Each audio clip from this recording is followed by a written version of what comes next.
जहां के इंसाफ की खास मुलाकात में हमारे साथ कांग्रेस के सीनियर लीडर और साबिक वजीर आरिफ नसीम खान जी है, जिनसे हम जानेंगे जिस तरीके से सियासत चल रही है और अब जो है ये कहा जा रहा है कि संविधान को बचाना है और जिस तरह से फ़िरका परस्ती आम की जा रही है, मंदिर और मसाजिद के नाम पर वोट लिए जा रहे हैं, तो ऐसे में कांग्रेस पार्टी की क्या स्ट्रेटजी है और किस तरीके से कांग्रेस पार्टी आगे बढ़ेगी?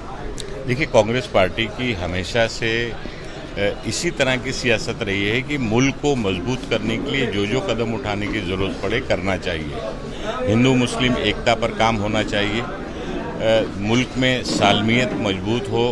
भाईचारगी को बढ़ावा मिले, डेवलपमेंट के काम हो, नौजवानों के हाथ में रोज़ी रोज़गार हो, तालीमी सतह पे अच्छा काम हो और देश तरक्की की राह पर गामजन हो। ये हमेशा कांग्रेस की ये नीति रही है और कांग्रेस की सोच रही है। उसी का नतीजा है कि सन 47 में जब देश आज़ाद हुआ तो जिस देश में एक सुई भी नहीं बनती थी, उस मुल्क को मेहनत करके कांग्रेस की सरकारों ने अच्छी पॉलिसीज़ लाके तरक्की की राह पर इस मुल्क को आगे ले जाने का काम किया और दुनिया के नक्शे पर एक ताकतवर हिंदुस्तान, एक सेकुलर हिंदुस्तान बनाकर दुनिया के सामने पेश करने का काम कांग्रेस पार्टी ने किया। लेकिन बदकिस्मती है कि पिछले 10 साल से जिस तरह से मोदी जी की सरकार, भारतीय जनता पार्टी की सरकार फिरका परस्ती की बुनियाद पर कभी हिंदुस्तान पाकिस्तान, कभी हिंदू मुसलमान, कभी शमशान कब्रिस्तान, इस तरह की सियासत और राजनीति कर कर हिंदुस्तान को कमज़ोर करने की कोशिश कर रही है,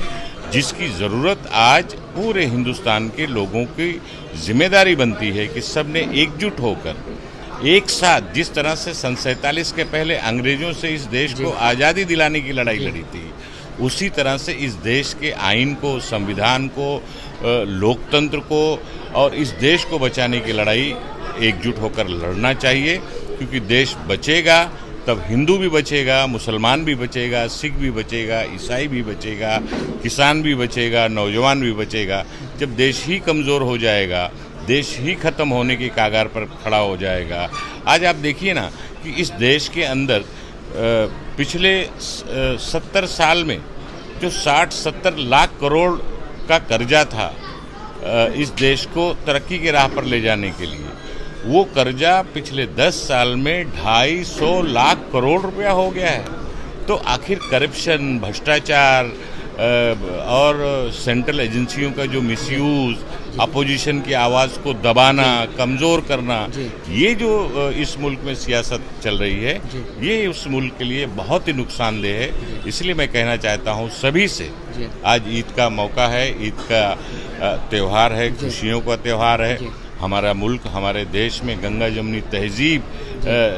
की बुनियाद पर ये देश मजबूती से हमेशा खड़ा रहा है। मैं सभी को ईद की मुबारकबाद देना चाहता हूँ और उसी के साथ साथ लोगों से ये अपील करना चाहता हूँ कि आने वाले इलेक्शंस में इस देश को बचाने की लड़ाई जिस तरह से कांग्रेस पार्टी, राहुल गांधी, खड़गे जी और इंडिया अलायंस में, चाहे महाराष्ट्र में शरद पवार जी हों, उद्धव ठाकरे जी हों, सब मिलकर जो लड़ रहे हैं, इसमें लोगों ने साथ देने का काम करना चाहिए। सीट शेयरिंग को लेकर महाविकास आघाड़ी में इख्तलाफात पाए गए और आपने भी जो है इस पे नाराज़गी जताई थी और वर्षा गायकवाड़ भी नाराज़ है। जिस तरीके से कांग्रेस को उस तरीके से हिस्सेदारी नहीं दी गई, मुंबई की कई सीटों पर कांग्रेस ने दावा किया था लेकिन कांग्रेस को वो सीटें नहीं दी गई, तो उस पर क्या कहना है आपका? देखिए, जब कोalition की बात होती है, गठबंधन की बात आती है, तो हर पार्टी ये जरूर चाहती है कि हमें ज़्यादा से ज़्यादा सीटें मिलें। हर कार्यकर्ता, हर पार्लियामेंट का में रहने वाला वहाँ का नेता और कांग्रेस का कार्यकर्ता हो या शिवसेना का हो या पवार साहब का हो, हर पार्टी ये चाहती है, हर पार्टी के नेता ये चाहते हैं कि ज़्यादा से ज़्यादा हम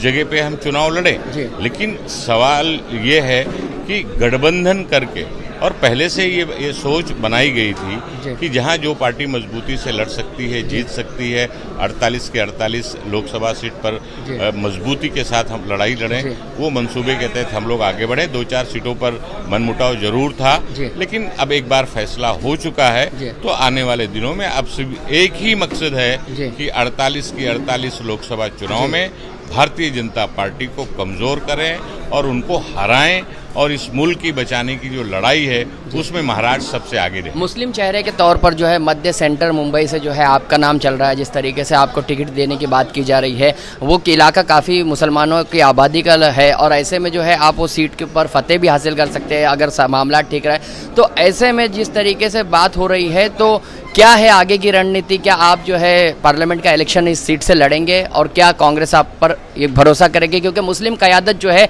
अब तक महाविकास आघाड़ी में कुछ नहीं दी गई है। देखिए, बहुत सारे डेलीगेशंस, अलग अलग सोशल सोसाइटी के लोग और सिविल सोसाइटी के लोग, अलग अलग हमारे गठबंधन के पार्टियों के जो नेता सारे लोग बात कर रहे हैं, मुझसे कह रहे हैं कि आपको चुनाव लड़ना चाहिए। आखिर में पार्टी ये फैसला करेगी। पार्टी जो भी जिम्मेदारी देगी उस जिम्मेदारी को निभाने का काम हम लोग करेंगे आगे वाले। इससे पहले भी यानी किसी मुस्लिम को जो है एमपी का टिकट नहीं दिया गया। महाराष्ट्र में बहुत यानी नुमाइंदगी आबादी के हिसाब से, तनासब के हिसाब से कम रही है। तो इस पर आपका क्या कहना है? महाविकास आघाड़ी जो है मुसलमानों की बात तो करती है, वोट लेने की बात करती है, लेकिन मुसलमानों को हिस्सा नहीं दिया जाता। तो इस पर क्या कहना है? नहीं, मुसलमानों की नुमाइंदगी दी जाती है, ऐसा नहीं है कि नहीं दी जाती है, लेकिन जब मुसलमान कोई उम्मीदवार खड़ा होता है तो उसको फिरका परस्त ताकतें एकजुट होकर कमज़ोर करने के लिए, हराने के लिए सारे लोग एकजुट हो जाते हैं। तो अब ये जिम्मेदारी सबकी बनती है कि लोग मुत्तहिद होकर, एकजुट होकर मजबूती से जहाँ जहाँ पे भी इंडिया गठबंधन का उम्मीदवार है, महाविकास आघाड़ी का उम्मीदवार है, उसको जिताएं और कांग्रेस सभी जात और मजहब और समाज के लोगों को नुमाइंदगी देने की हमेशा देती कोशिश की है। और इस बार भी मुझे लगता है कि आने वाले दिनों में आप देखेंगे कि कांग्रेस पार्टी। तो आपकी क्या तैयारी, यानी आप महाराष्ट्र की सियासत से मरकज़ की सियासत में कदम रखने की तरफ आप सोच रहे हैं क्या? देखिए, सवाल सोचने का नहीं है, सवाल जिम्मेदारी का है जी। जब एक पार्टी में हम लोग हैं और पार्टी की लीडरशिप जो जिम्मेदारी देती है उसको निभाने का काम हम लोग हमेशा से करते आए हैं। जहाँ तक मेरा सवाल है, मैंने पूरे महाराष्ट्र के अंदर चाहे अक़लियत की नुमाइंदगी की बात हो जी, तो हमेशा वक्त वक्त पे मजबूती से उसको रखने का काम किया गया है। पार्टी ने जो जब जिम्मेदारी दी है, चाहे महाराष्ट्र में 5 बार मैं वजीर बना, अलग अलग डिपार्टमेंट में मैंने वजारत की जिम्मेदारी दिखाई, तो हमेशा हमने अपनी जिम्मेदारी को बखूबी कांग्रेस के सोच के मुताबिक, जो हमारी एक सोच है, उस सोच के मुताबिक लोगों को, मजलूमों को हक और इंसाफ मिले, उसके लिए हमेशा कोशिश की गई है, लड़ाई लड़ी गई है और आइंदा भी इस सोच को आगे रखते हुए मजबूती से लड़ाई लड़ने का काम करेंगे हम लोग। ये थे नसीम खान जी जो बता रहे थे कि किस तरीके से कांग्रेस पार्टी ने हिकमत अमली अपनाई है और इस इलेक्शन में जो है 48 नशिस्तें जो है जीतने का काम महाविकास आघाड़ी करेगी। जहां के इंसाफ की खास रिपोर्ट।